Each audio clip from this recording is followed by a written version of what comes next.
warra du'an keessaa isa kaase jedha. Warra du'an keessaa isa kaasedha. Kallattiidhumaan jechuudha. Yesuusiin warra du'an keessaa kan kaase Waaqayyoodha jedha. Bakkee ammaattis Yesuusin jedhaa. qo'i kana dhaggeeffadhu. Hojii ergamootaa boqonnaa 10 lakkoofsa 40 irratti illee Waaqayyo garuu guyyaa 8ffaatti du'aa isa kaasee jedha. Guyyaa 3ffaatti jechuudha. Akka inni Eesh. mul'atu godhee jedha. Kanaafuu konteekistiin wangeelaa kanaa kan dubbachaa jiru waa'ee Iyyasuus Kiristoosidha. Waa'ee Iyyasuus Eesh. Kiristoos. 41 dubbisiimee dhiifama wajjin. 41. Tole. Haa ta'u iyyuu malee nama Eesh. hundumaatti otuu hin ta'in nuyi warra dhugaa baatuu isaa akka taanuuf fo'amnee du'aa ka'uu isaa booddee isaa wajjin nyaannee dhugneetti mul'ateeraa jedha. Waa'ee Yesuus Kiristoos dubbata miti? Baay'ee gaariidha. Kanaafuu Waaqayyooti Yesuusin du'aa kaase jedha miti ka wangeelli? Waaqa isa kamtu du'aa isa kaase Yesuusin? Waaquma abbaatu kaase Yesuus Kiristoosii. Baay'ee Gaafa gaariidha. du'a. Kanaafuu abbaatu kaasee malee ofii isaatii qabrii cabsee hin baane mitiiree Yesuus? Ofii isaayyuu waaqadha barinni. Ofii isaa waaqadha waa Yesuus. Aha. Okay. Waaqatu waaqa kaase du'aa. Ofuma isaa aangoo du'aa cabsee ka'e waaqatu. Ofii cabsee kan kaane bara arginee jirra. Waaqni akkasa kaase arginee jirra. Abbaadha naan jettee jirta. Yesuus abbaadha? Yesuus abbaa otoo hin taane Yesuus Kiristoos waaqadha. Okay. Yesuus waaqaami? Abbaan illee waaqaami? Baay'ee gaariidha. Waaqa abbaatu waaqa Iyyasuus jedhamu du'aa kaaseemi? Lakki akkas miti. Waaqni abbaa eenyuun du'aa kaasere? Waaqni abbaa waaqa abbaatu Yesuus Kiristoos waaqa du'aa kaase jechuu osoo hin taane jechuudha. Waaqni abbaa waaqa erga jennee walii galle waaqni abbaa kun eenyuun du'aa kaase? Waaqni abbaas waaqni ilmaas waaqadha. Waaqayyo tokkichadha. Waaqni lama otoo hin taane tokkicha inni sii galee. Isa itti deebina sanatti deebina rakkoo hin qabu. Waaqni tokkichi abbaa jedhamu kuni eenyuun du'aa kaase? Waaqni abbaa jedhamu kun Yesuus Kiristoos Waaqayyo ofii isaatii du'aa ka'e aangoo du'aa cabsee. Sin gaafanne qoy aangoo du'aa cabsutti deebina. Waaqni abbaa kun eenyuun du'aa kaasee gaafiin koo? Kan du'aa kaase sun eenyu maqaan isaa? Kan du'aa ka'e Yesuus Kiristoos akkamitti yoo jette Yesuus Kiristoos nama guutuu siin deebisa kaa Yesuus Kiristoos nama guutuudha. Iyyaasuu koo takka achuma dhaabbadhu. Waaqni abbaa Iyyesuusin du'aa kaaseemi? Waaqni abbaa Yesuusin du'aa kaase siin hin jenneen Yesuus Kiristoos nama ta'etu du'e. Eenyuun kaasere ishii Yesuus? Xalahaa si ergeen jira. Xalahaa si ergeen jira. Neetworkii keenya fakkaatee bayi deebi'i. Si ergeen ture neetworkiiti. Bayi deebi'i kaayyaasu. Maqaa isaatiin. Waaqa abbaatu Iyyesuusin du'aa kaase jedhe. Lal. Iyyesuusin kun nama moo waaqadha? Amma ganaa gaafisitti dhufu maal akka ta'e beektaa? Inni waaqni abbaa du'aa kaase kun waaqa moo namadha? Namatu du'aa ka'e moo waaqatu du'aa ka'ee gaafin jedhu si hordofaa jechuudha. Kottu deebi'i. Milikeera ummata. Yaa salaam. Neetworkii isaati fakkaate. Jirtuu isaas. Jirtu barsiis salaamu alaikum warahmatullahi. Waalaikum salaam wa rahmatullahi wa barakatuh. Jirtuu nagaadhaa? Nagaartani barsiisa akkamiti? Alhamdulillah jirra fayyaadhaa? Maashaallah alhamdulillah. Baga isiniin ga'e hundi keessanuu. Amiin amiin walumaanuu baay'ee keenya habibi. Maashaallah. Ayyaa itti fufa ustaazii isiniin dhaggeeffadha. Ayyaa inshaallah. Xalahaa noo si ergeen jira seeni kunuun. Iyyaasuu atis seeni. Iyyaasuu atis seeni. Yeroo baay'ee kiristaanonni qabrii cabsee ba'ee Iyyesuus jedhu. Ani eessuma akka isaan fidan hin beeku waan akkasii. Boolla qabrii du'atti hambisee kan ba'e Iyyesuus malee hin jiru jedhu. Maal jechuudha yaa jara?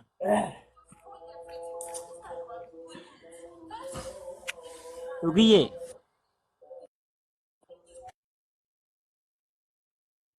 Dhugiyyee. ክርስቲያን ነው ሙስሊም?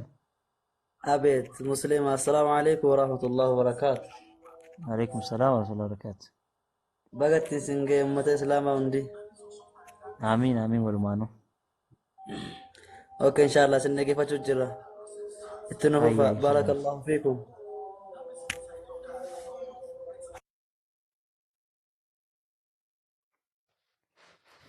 ሀያ አየ ክርስቲያኑ እንጅርተኑ السلام عليكم ورحمة الله وبركاته. وعليكم السلام ورحمة الله وبركاته. عيدكم عيد مبارك، تقبل الله منا ومنكم صالح الأعمال. بقى جيسن وندم تجيسن. آمين آمين آمين والله باكي يا بيبي. أي ما شاء الله تبغى. أي كيسانا قلتشاك يا جرنا وري موري ترى warra fayyeen galchina warran fayyeen nuti galcha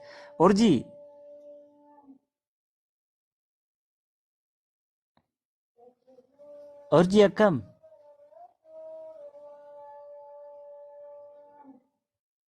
orjii orjii kottu rakkoon qabu baradhu quraana keenyas kottu gaafadhu.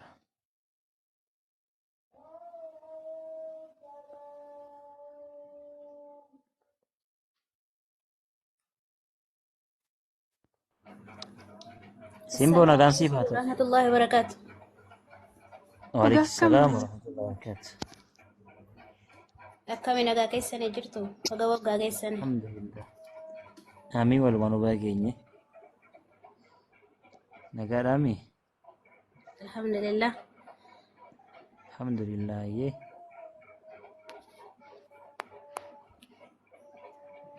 أسرتي فتواني نيام مومي. Fatwaa himaa buuftani osoo namni haasa'ummaa hin buusinaa. Namni gaafa haasa'e xumuru buusaa malee namni osoo haasa'e hin buusinaa piliis. Fatwaa namni fatwaa kennu hin jiru. Nuti warra fatwaatii miti. Warra mujmalaatii miti. Okay. Simboo. Gaafii qabdaa? Gaafii nan qabu. Peenteedhamoo Ortodoksiidhaati? Ani kiristaana. Kiristaana keessaa hoo? Ati maal amantiin kee? Jalqaba gaafii gaafa deebiftee na gaafachuun si wayyu? Kiristaana Ahmad maal taate? Kiristaana kam warra 66 moo 81 moo 73? Ani beeku san kiristaanaan. Okay, maaramiin haadha waaqayyooti? Maaramiin haadha waaqayyooti? Maal gaafiin kee kana ture? Gaafiin koo kana bakka maaramiin haadha waaqayyooti jettee amanta moo lakkeettee amanta? No, gaafiin kee kana miti.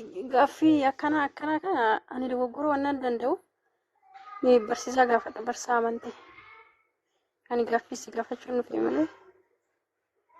Okay, maaramiin waaqayyoo si kadhatti? Maaramiin si kadhatti waaqayyoon? Ahmad gaaffii akkasii nan gaafatiin beektaa jechuun ani dogoggoruu waan danda'u. Gaafii qabdaa? Saayoo si fide akkam jetta? Barsiisaa andeen farmasi fida garuu ani yaa'u nuufidi kaamaaloo dhugaa rabbi nuufidi nuti kana barbaadaa turre umrii keenya guutuu.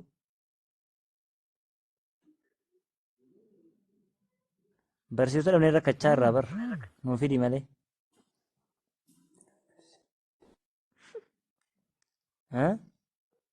Nuti irraa ka'e kaa. Maal jettee Ahmad? Barsiisota dhabneetu rakkachaa jirra. Kanaafuu barsiisota Ahmad gaaffiin qaba. ጥያቄ አለኝ። አህመድ ጥያቄ አለኝ። ምንድን ነው ጥያቄሽ?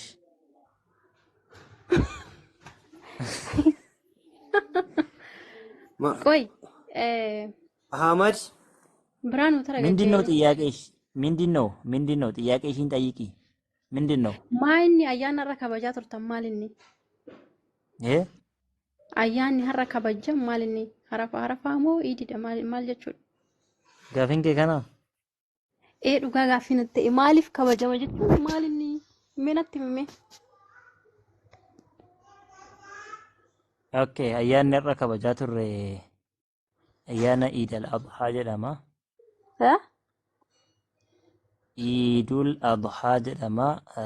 Ayyaana lama qabna. Ayyaana sadii qabna waggaatti. Ayyaanni tokko Jumaa torbaaniin guyyaa tokko.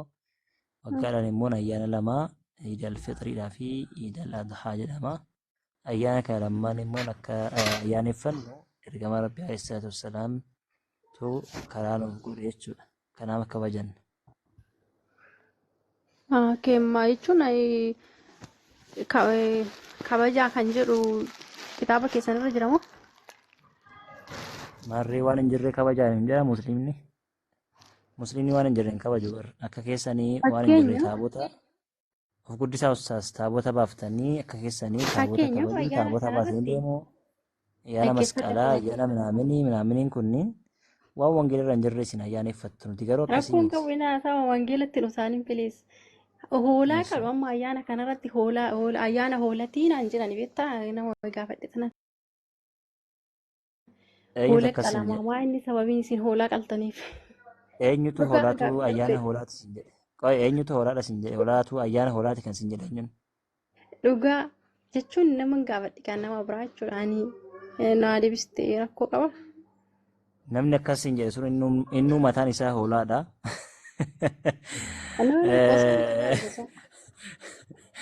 Nama wayitu warri akkas gootanis innuu hoolaadha jedhe warri hoolaa qabatanii mana wayii dhaqxanii sinuu hoolaadha jedhe okay kanaafin akkas hin jedhe so nan nufa gaaffiin qaba filis nan buusinaa fi warri mul'itara deebisii beekna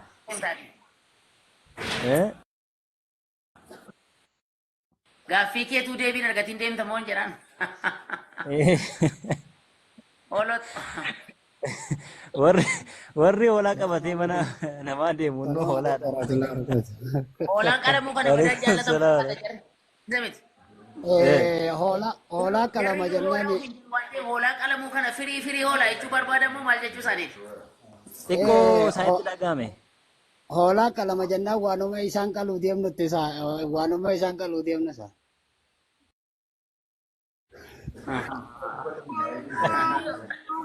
Yeah.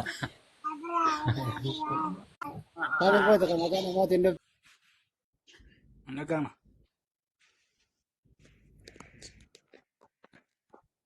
Ibadah. Kinan keessamaan koda.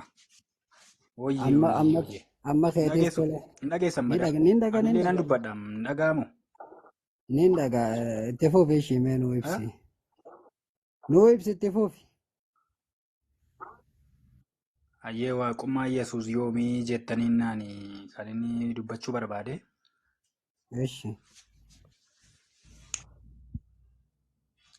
Keenya waaqayyoo keenya tokkichi isa duraadha. Isa dhumaadha. Yeroo kamiyyuu jiraachuudha. Lakki waaqummaa Yesuus jennee barnuti. Suma kana isinii deebisuuf fedha isa dhumaadha.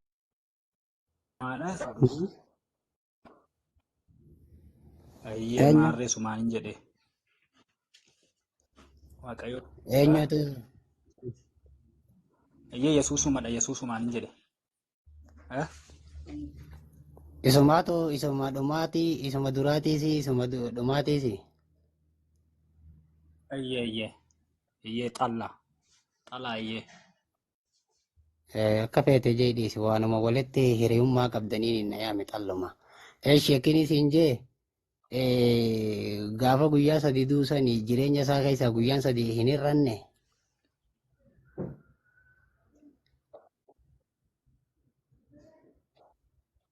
Waaqummaan isaan hir'anne fooniin maa nuuf jedhee du'eera cubbuu koof cubbuu keedhaaf.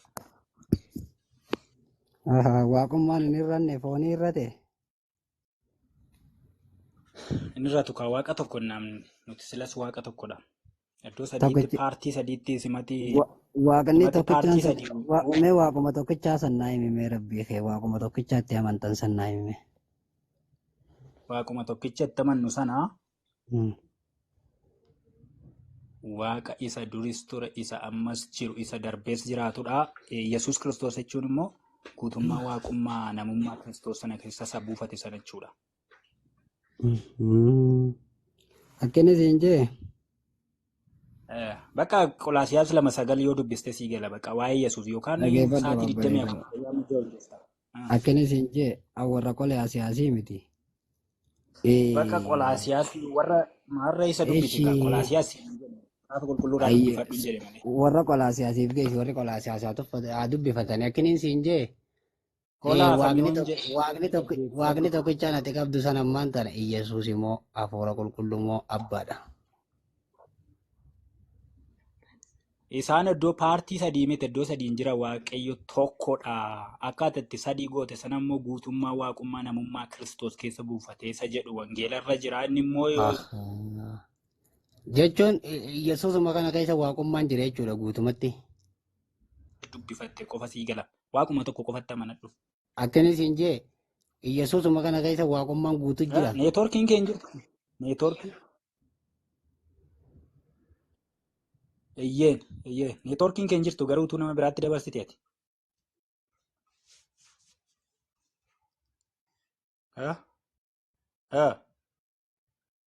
Abadan hin dabarsu anumaa dubbata akkanis hin jee Iyyasuusuma kana keessa waaqummaan guutu jiraami. Maal godha reetoo guyyaa tokko booda dhufaa jirta yeroo gubdee? Ammaan tana sirreesseetiin jira akkanis hin jee Iyyasuusuma kana keessa waaqummaan guutu jiraami. Iyyee. Eshi Iyyasuus gaafa wangeela Yohaannis boqonnaa 10 lakkoofsa boqonnaa 20 lakkoofsa 17 irratti gara waaqayyoo kootii fi waaqayyoo keessanii waaqayyoon keenya isa tokkicha isa waaqarra jiru jee gaafa barsiisu sani maal jechuu isaati? Sirriidha, perfektiidha. Namummaa isaa sana dubbachaa jira. Isa kanaaf inni guutummaa waaqummaa namummaa Kiristoos keessa buufatee jira. Ana keessa jiran jennee bara amma waaqarra jiraa jee waaqayyoon tokkichi isa waaqarraa isa waaqa irraa jee malee isa ana keessa hin jenne.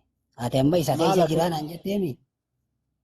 Kanaaf sitti mee isa keessa jira fakkeenyadha namummicha isa keessaa dubbachaa jira. Erga isa keessa jiraatee waaqayyoon tokkichi sanii isa ana keessa jiru maaliif hin jeeni isa waaqarra jiru jee barsiisaas hin jeen. Namoota hubachiisuudhaaf namummaa sana nama argate akkamitti waaqa ofiin jedhare bakka namummaa sanatti keessaa dubbate. Isa keessa jira namuma kana keessa waaqni jira naan hin jenneeti waaqummaan isuma keessa jira hin jenne. Jedheera. Erga waaqummaan isa keessa jiraatee waaqayyoo tokkicha isa waaqa irraa yeroo waa kadhattanillee abbaa keessan tokkicha isa waaqa irra jiru san kadhadhaa. Ifiifillee yeroo waa kadhatu gara waaqaatti ol ilaalee yaa abbaa jee kadhachaa ture. Osoo isa keessa jiraatee maaliif ol ilaalee kadhata? Maaliif isa waaqarraa jee barsiisaa sin jee? Ayyee na dhaggeeffadhu na hubadhu kaa sitti himaati achitti waan nama hubachiisaa waaqummaa guutuu isa keessa jiru sanatti dubbachaa jira osoo hin taane namummaa guutuu isa keessa jiru sanatu fakkeenya nuuf ta'uudhaaf nuti yeroo sanatti kadhachaa jira jechuudha. Namummaa isa keessaa sanatu fakkeenya akka keenya nutarra kadhannu kana ta'e kadhachaa jira jechuudha. Gaafa gara waaqa kootii fi waaqa keessaniittiin ol ba'a jedhu sanii inni gara waaqa kootii fi waaqa keessaniittiin ol ba'a jee kun Yesuusimi. Gaafa dubbii tana dubbatu waaqummaan guutumatti namummaa isaa kana keessa ni jiraami gaafa inni dubbii tana dubbatu san. Gaafa Yesuus wangeela Yohaannis boqonnaa 20 lakkoofsa 17 irratti ani gara abbaa kootiif abbaa keessanii gara waaqayyo kootii fi waaqayyo keessaniittiin ol ba'a jedhu sani waaqummaan namummaa isaa kana keessa ni jiraami gaafa inni waan kana dubbatu. Ayyee waaqummaa isaa sanatti ol ba'ee jechuudha deebi'ee immoo. Akkini jiru oliin gara isaatiin dhaqaa jee bari isa biraan dhaquu deemaa jee. Ayyee. Kanaafuu waaqummaan isa keessa ni jira moo hin jiru gaafa inni waan kana dubbatu san. Maali macaafni qulqulluun namannoo jira waaqummaan guutummaan waaqummaa namummaa Kiristoos keessa jira siin jedhe bakka paartii tokko erga akkas ta'ee gara waaqayyo kootii gaafa jiru kana gara waaqayyo kootii fi waaqayyo akkanis hin jee gara waaqayyo kootii fi waaqayyo keessanii gaafa jee oliin ba'aa jee gaafa dubbatu kana waaqummaan isa keessa ni jira mire. Siifime amma macaafarraa gadis Erga dubbifadhu waaqummaan isa keessa kan jiraatu taate waaqni waaqarra jiru kan inni biratti deemu sanoo eenyu? kan kanaa booda immoo gaaffii hiika hin qabne atis nan gaafatiin atis hin beektu Akkin anis isin hin beeku. gaafuma eekka qabdu si gaafadha. Hiika hin qabu. Gaaffii waa'ee waaqaa nuti har'aas teenye murteessu waan barreeffamee jiru immoo sirraa laaffisa bakka sirraa akkana jaa. Wangeela Yohaannis boqonnaa kudha afur. Sirraa dhiise san. Sirraa dhiise. Wangeela Yohaannis boqonnaa kudha afur. Dhageeffadhu kaasa dhageeffadhu. amma waa'ee Yohaannis 500 dubbisuu dandeessa waa'ee Yohaannis hin jenneen. Dhageeffadhu akkiniin siin jee dhageeffadhu gurbaa. Wangeela Yohaannis boqonnaa 14 lakkoofsa 28 irratti abbaan Mata duree kana sitti muun dhufe mata duree kana natti himnaan sirriitti natti yoo himte sirriitti natti hima kaaree maali? Yesuus isa jalqabaadha isa dhumaadhaan siin jedhe. Isa duraadha isa dhuma. Jalqaba isaanii hin beekanis Maryam irraa dhalate. Yesuus ammas Yesuus dur jira ammas darbee jiraata. Amma isa jira. Amma maali gaaffii akkasii lafa waaqee jiru Dubbii fidee karaarraa naamma raayyaa abbaa mancaa amma isa jira. Waaqarra jira ka waaqayyo isa jira nu bira lafa jira amma yeroo ammaa tanaa isa jira siin jee Yesuus. Gajjilbeeffadhu isa gadi lafa jiru sittaa mul'isu. Eeshi macaafarraa sii kanna hojii ergamoota boqonnaa 7 lakkoofsa 56 irratti mirga waaqayyoo dhaabbachuu jira siin dhageeffadhume mirga waaqayyoo dhaabbachuu jira jaa. Ulfina isaa mirga abbaasaa dhaabatee jira akka barbaadetti dhaabatee jiraachuu danda'a. Ilma namaa mirga waaqayyoo dhaabbatu Yesuus Kiristoosiin naan argee jaa.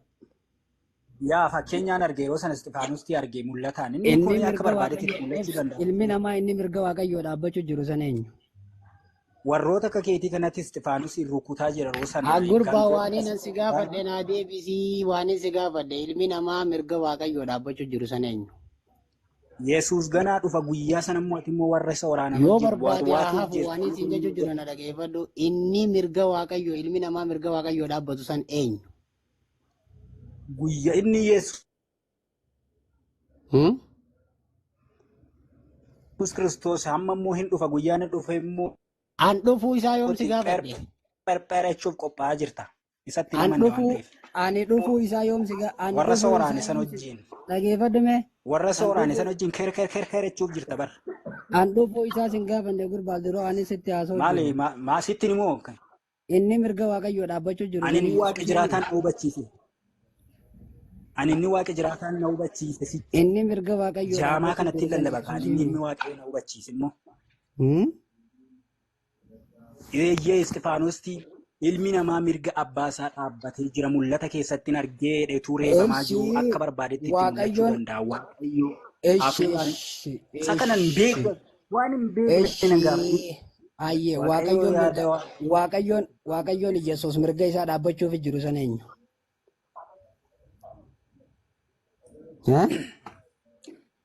Ani kanin siin jedhe.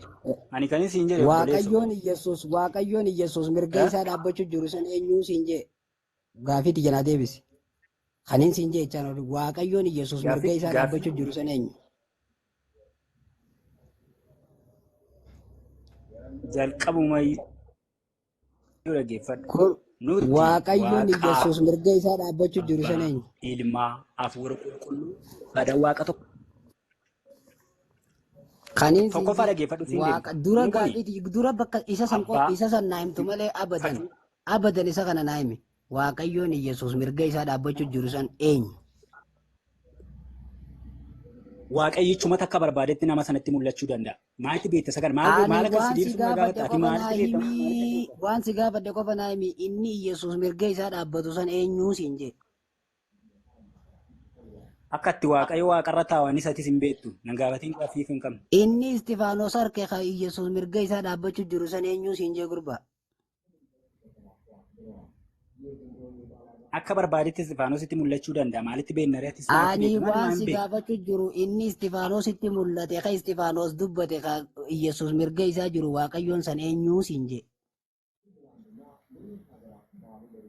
Dhagee nagarre kaatis hin beektanis hin beeku.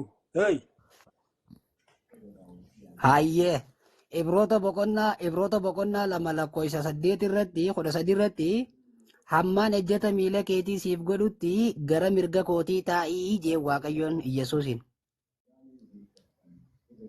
Akkas jeenimi? Hammaan diinota kee ejjeta miila kee.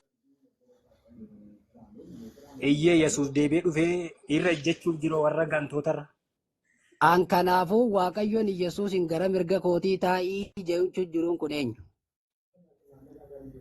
Short answer sii deebisu obboleessa yeroo itti si duukaa wacuun qaba akkasiin short answer minaan answer sin gaafa nakkirin sin jee Waaqayyoon Yesuusin hammaan diinota kee ejjeta miila keetii si godhu mirga kootaa'ii jechuun kun eenyu sin jee? Short answer hin jedhe malee amsorii hin jenne saawuje. Eeshi Waaqayyoon inni Yesuusin akkas Yesuusin akka tokkoon godhu maaliin godha? Akka tokkoon godhu dhiise deebisu manaa kanneen akka tokkoon godhu maaliin godhanii Yesuus keenyan tokko. Eeshi kinis hin jee inni Yesuusin mirga kootaa ijeen san eenyu? Eeshi sii deebisaa dhaggeeffadhu. Eeshi abalu jeetu malatti himate inni Yesuusin mirga kootaa ijeen san eenyu? Eeshi sitti nima kaa dhaggeeffadhu. Eeshi. Jalqaba irratti deebisuudhaafi.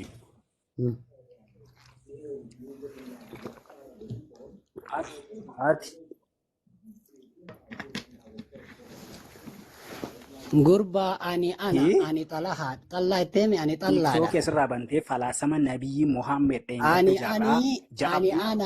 xallaadha kinis hin jee inni Yesuusin gara mirga kootii taa'ii jeensan eenyu siin jee gurbaa inni Yesuusin gara mirga kootii taa'ii jeensan eenyu na barsiisuu dhuftee misirraa hin baradha. Kottuu karaa waaqa Abrahaam waaqa Musee.